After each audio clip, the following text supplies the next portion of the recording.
This is Beverly Hills. And here comes the Beverly Hillbillies.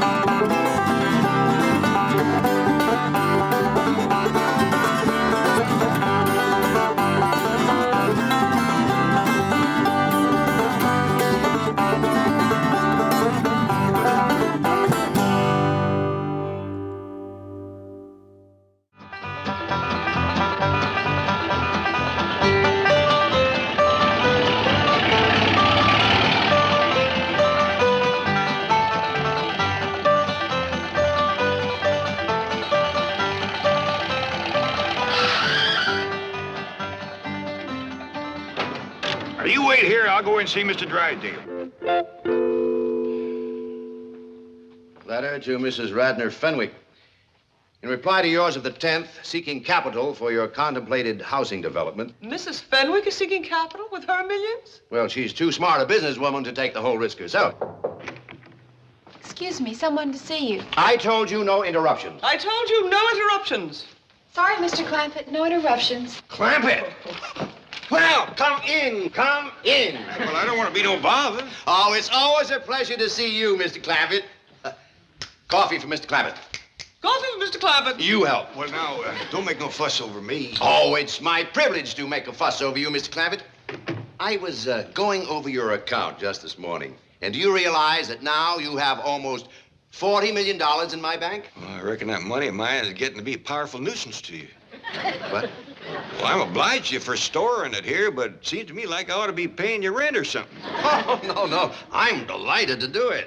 Oh, that's mighty kind of you. Now, I've come to ask you another favor. More money to store? No. I'd like you to get me one of them airplane tickets to go back home. Oh, my pleasure. Home? Oh, you mean just for a little visit? No, it's more than that. Why, what's the matter? Did someone offend you? Was it my wife? Has she been shooting off her big Boston bazoo again? Mr. Drysdale, it wasn't that at all. Everybody's been surpassing good to us. Elly May is the reason I want to go back to the hills. Oh. Homesick, eh? Well, I tell you what. I'll have your cabin flown out here, log for log, and every tree and bush around it. And we'll put it in your backyard. Then we'll dig a creek, just like the one at home. And we'll stock the whole place with possum, raccoons, hound dogs, bobcats, and whatever Elly wants. She can just run wild. But that's what I moved out here to get Elly away from. I was hoping you folks would turn her into a lady. But I think she's getting worse. Coffee time! You're to blame for this. It was your responsibility to turn that wild girl into a lady, and you failed. What have you done now, you overdeveloped vixen? No, not her. I'm talking about Elly May Clampett. But Wait, she... Mr. Drysdale, Miss Jane done the best she knowed how. Why, as a matter of fact, it was her that got Elly her first ball gown. That's true. By the way, I haven't seen that gown since. What happened to it? I kind of hate to tell you, but I reckon you got a right to know. First time I seen Elly in that gown, she looked like a dream of walking. But when she come back... Oh, you sure was right. Oh, Granny, you don't have to wear boys' clothes to have fun with boys. Hey, May, you promised me you wouldn't wrestle. I ain't been wrestling. Now, what have you been doing in your ball gown? Doing what I'm supposed to do, playing ball. Oh, I made 2 touchdowns and kicked 3 field goals. Granny gave that gown a good scrubbing with her lye soap and patched it, too. But it never looked quite the same after that. Mr. Clampett, we have failed you. And when I say we, I mean you. But she... Don't argue with me. What are you standing here for? There's work to be done. But I just... Don't argue with me. Feel like I'm causing a lot of trouble for folks that ain't to blame. Now, if you just give me that airplane ticket... No, Mr. Clampett. We'll work on Elly May. We'll polish her. No, Elly May don't take a polish real easy. We'll have to face it, gentlemen. Elly May is a wildcat on wheels. Oh, you heard about this morning, did you? Heard what? Elly being on wheels. Wheels? Granny and me was having a cup of coffee. And all of a sudden, we heard this roaring noise. If that's Jethro riding his fire-spitting bicycle again, I'm going to take a hickory stick to him. Thank you, Granny. Want to go for a ride? Sweet-smelling polecats. That was Elly May.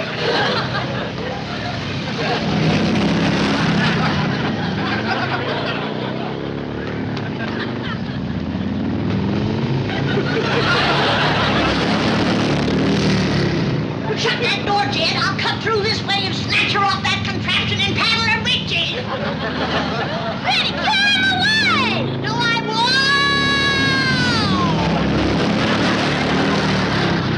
Hold on, Granny, I'm coming! I never would have caught her if she hadn't rode that thing into the cement pond. Oh, poor Granny. When I pulled her out, she was madder than a wet hen. Wetter, too. Right then, her and me decided that what Ellie needed was a full-time ma. You mean you're getting married? Oh, I got to, for Ellie's sake. That's the reason I need that airplane ticket. I'm fixing to go home and court myself a hill woman. Well, how about a Beverly Hill woman? Oh, these fine city women wouldn't look twice at a grizzled up old mountain goat like me. What are you talking about? Mr. Clampett, you are one of the most eligible bachelors in this entire city.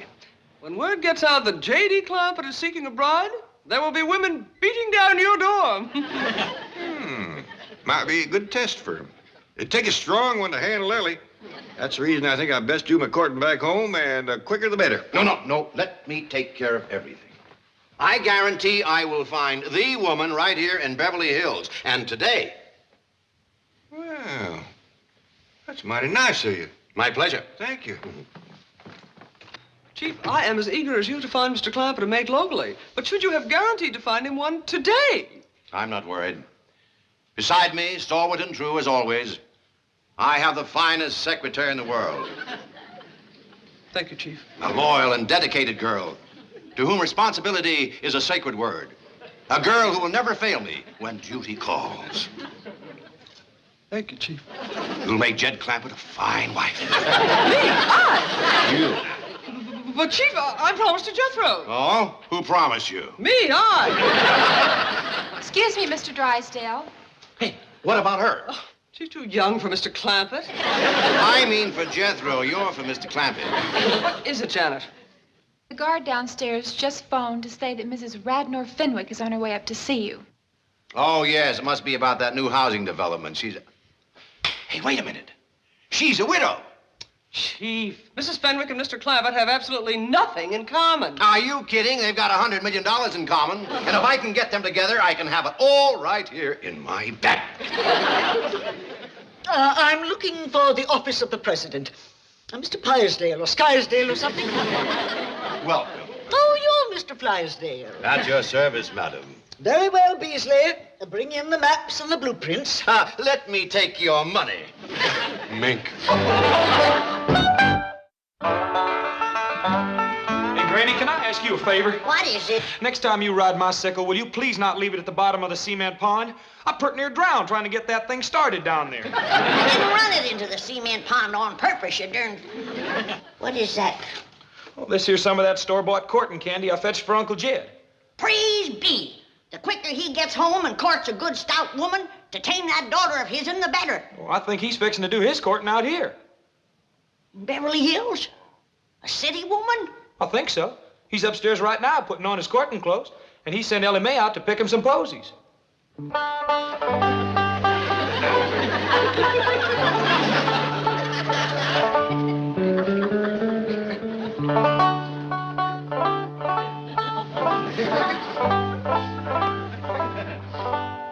Howdy do, ma'am. My name is Jed Clampett, and Mr. Drysdale, my neighbor, said you're prime for a little courting. I brung the guitar, and if we can set in your porch swing out yonder, I'll take a crack at serenading you. Excuse me, ma'am. I ain't done no active serenading and courting in nigh on to 20 years.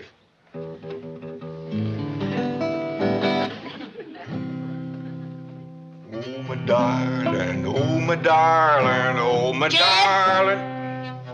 What's all this nonsense about you courting a city woman? Well, it was Mr. Drysdale's idea. Well, it ain't worth shucks. City women is spoiled rotten. Mr. Drysdale's gonna cull through a bunch of them and trot out the best of the lot. All they think about is smearing themselves with beauty grease, fancy-smelling renderings. Why, if you was to hug one of them, she'd squirt out of your arms like a prune pit. Well, it my age, I don't figure to do a whole heap of hugging. What do you mean, your age? Why, you're a fine figure of a man. A heap too good for these Beverly Hills society women. Jed Clampett speaking. Oh, howdy, Mr. Drysdale. You got any prospects for me? Indeed, I have. Ever hear of Mrs. Radnor Fenwick of Fenwick House? Fenwick, Fenwick? Oh, yeah, that's the Widow Fenwick. Got the skinny daughter named Cynthia. That's the one. And she's very interested in you, Mr. Clampett. Very interested indeed. Well, you don't say. Granny, you remember the Widow Fenwick? Yeah, and you ain't gonna get no dowry out of her. She's poor as a church mouse. Honeymoon Lane. That's a very appealing name for a subdivision. I'm out to attract the young married. Let others build for senior citizens. I want those long-term mortgages with interest payments that never stop. How much will the project cost? $100 million. Oh, I'm not risking one penny of my own. Well, my contribution is the idea, the experience, and the know-how. Oh, Drysdale. That's Drysdale, Mrs. Fenwick. D-R-Y, Drive. Yes, so am I. How about some tea? Good idea. Well, what news? Mr. Clampett is very interested indeed. Just how interested? I will need $10 million to get this project rolling. Well, I believe I could recommend that as a good, sound investment. Splendid. Provided you and Mr. Clampett hit it off personally. Personally, this is business. Well, Mr. Clampett is that kind of man. And it is important that his family like you, too. I've no time to socialize with those eccentric hillbillies. I have here my general contractor's license. I'm ready to start bulldozing. Mrs. Fenwick, both you and I know that those first 10 million are very hard to come by. Oh. Very well, but remember one thing. I control this honeymoon lane venture. I'm not having anyone tell me what to do with their money. Jed, I still say that you ought to go back home to do your courting, where the woman could bring you a dowry. You can bet dollars to dumplings that Widow Fenwick ain't gonna come through that door leading no big fat sow. Well, now, Granny, a dowry ain't everything. The widow's got experience. She raised a daughter of her own. You remember Skinny Cynthia? I do. Here's your courting candy, Uncle Jed. Oh, thank you, Jethro. Put it in the truck and put my guitar in there, too. Because Ellie fetches my flowers, I want you to drive me over to the Widow Fenwick's. Is that who you're going to court? That's what I'm starting with. Well, Uncle Jed, now that you're here in Beverly Hills, why don't you court one of them Hollywood movie stars? Well, if things don't work out with the widow, I might just ask Mr. Drysdale, can he fix it so I can meet Lillian Gish? Maybe even Mary Pickford. Now you're talking dowry. I bet you that Mary Pickford is good for a herd of milk cows and a barn full of setting hens. Look out, Granny! Here comes Ellie with my flowers. There's your flowers, Paul. Jed, I don't care who you court, but get to courting. I'm gonna need help with that young'un and need it fast.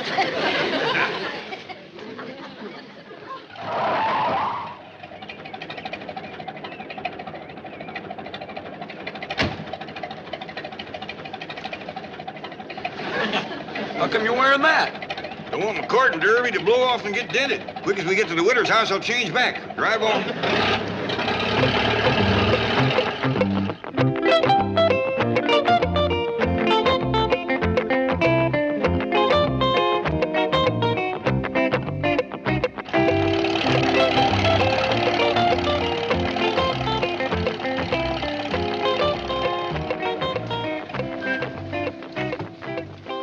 Appears like they still living in this little house.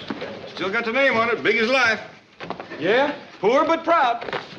Hey, Uncle Jed, I got an idea. How about me going inside with you and courting Cynthia while you court the widow?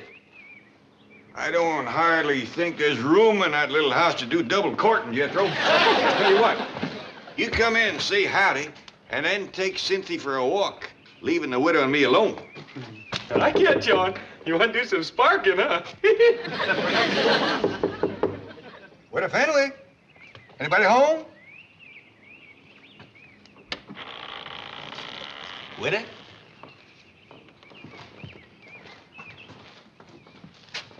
Don't appear to be nobody home. Well, hot diggity dog. Now you and me can eat the candy. Get out of there. Come on, let's go.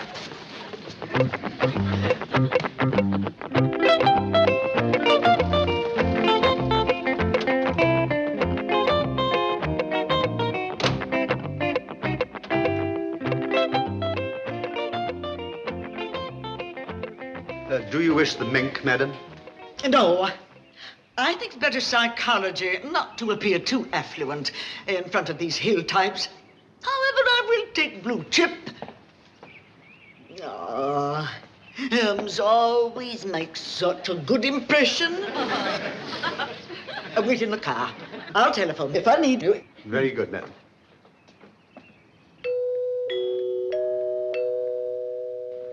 By dingies, it's coming out of the ceiling and the walls and every place. Somebody always comes to the door when that music plays. I reckon that's what brings them in. They hear it playing out on the street. Want me to go see who it is? I'll do it. You get that contraption out of here.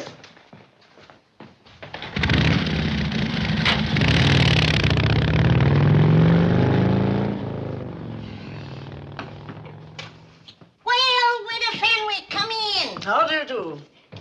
I see you managed to scrape up a dowry. Little lamb, ain't he?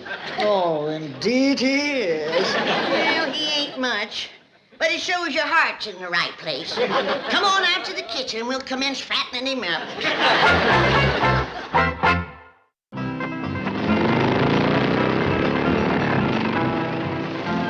Hey, Elly May! You bring my sickle back here! Now, quieten down, Jethro. Looks like we got company.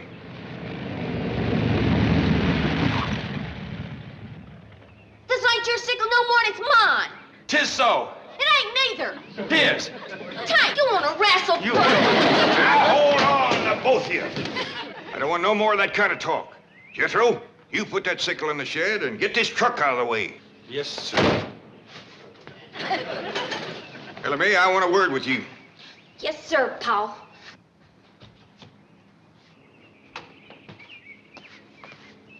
I'm fixing to court you 'em all. Not bad. Is that why the widow Fenwick done come over? She here? Sure is. Mr. Beasley yonder brung her over in his new car. Beasley, huh? I sure hope Mr. Beasley ain't got first call on the widow. Wouldn't want to be grazing in another man's pasture. Especially him being a soldier in uniform. Oh, splendid you've returned. Howdy, Widow. I reckon I was at your place when you was coming over here. Well, we're together at last, and now we can make up for lost time. Elly May, why don't you go out back and see if your granny needs some help? Yes, sir, Paul. Well, Widow, seeing as we ain't at your house and we was over here, you mind stepping into my parlor? The sooner we get down to business, the better. Sure don't beat around the bush, man. Mr. Clampett, may I ask you a question? Yes, ma'am? Your banker tells me you're worth $40 million. Well, that's what I hear, give or take a few million. Why do you drive around in that truck and dress as you do and eat grits and hog jowls? Well, the way I look at it, Widow, if you got it, spend it.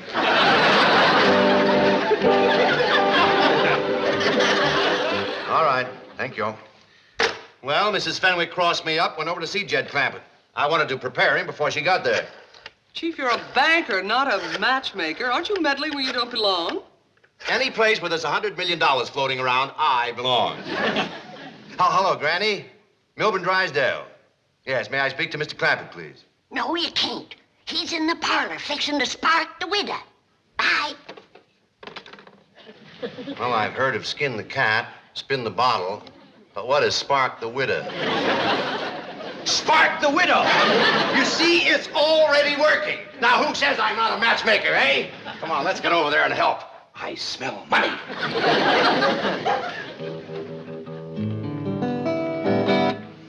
Now, Mr. Clampett, what are you doing? Can't we get to my proposal? well, ma'am, I kind of like to tune up, sing you a song or two first, kind of get you in the mood. I'm in the mood. Sorry, but I ain't. When I go to court, I always like to build up to it gradually. But you're not going to court.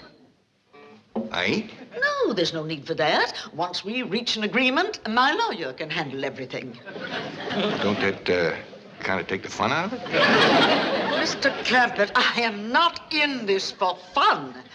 Now, look, I'll put my cards right on the table. You are the man I would like to have come with me into Honeymoon Lane. Well, thank you, ma'am. That's mighty flattering to an old goat like me. Nonsense, you have what I'm looking for.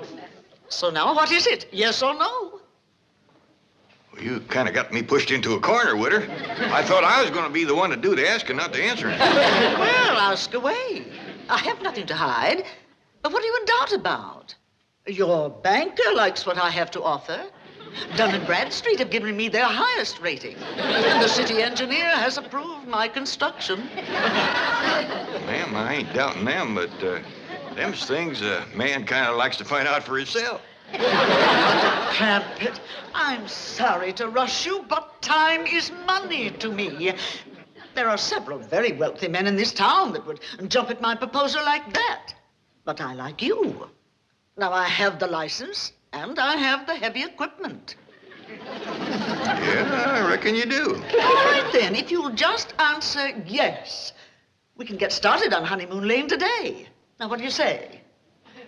Widow, ain't you being a mite pushy? You're darn tootin' she is. And if she's this pushy, flat-busted broke, thinks what she'll be when she gets her hands on your money.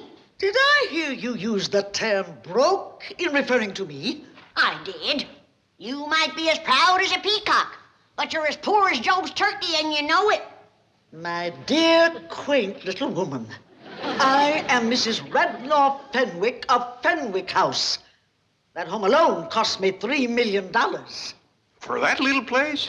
Widow, you got slicker. Look out! I can't stop! Elly May, you have done ruined that door. I told you to leave that thing out in the shed. No, you didn't, Pa. You just told Jethro to put it there. Widow, I know you ain't one to beat around the bush, and I'm going to speak plain myself. That young'un of mine's going to take a heap of taming. Are you willing? Are you kidding? That'll be your job if and when you're her ma. But I'm what? Hop on, Ma, and I'll take you for a ride. Now, hold on. The widow ain't your ma unless we get proper married. Married? You and me? Well, I don't hardly think we can get to Honeymoon Lane without it. Mr. Clampett, I once said I would do anything for enough money. I now retract that statement. I wonder what you meant by that.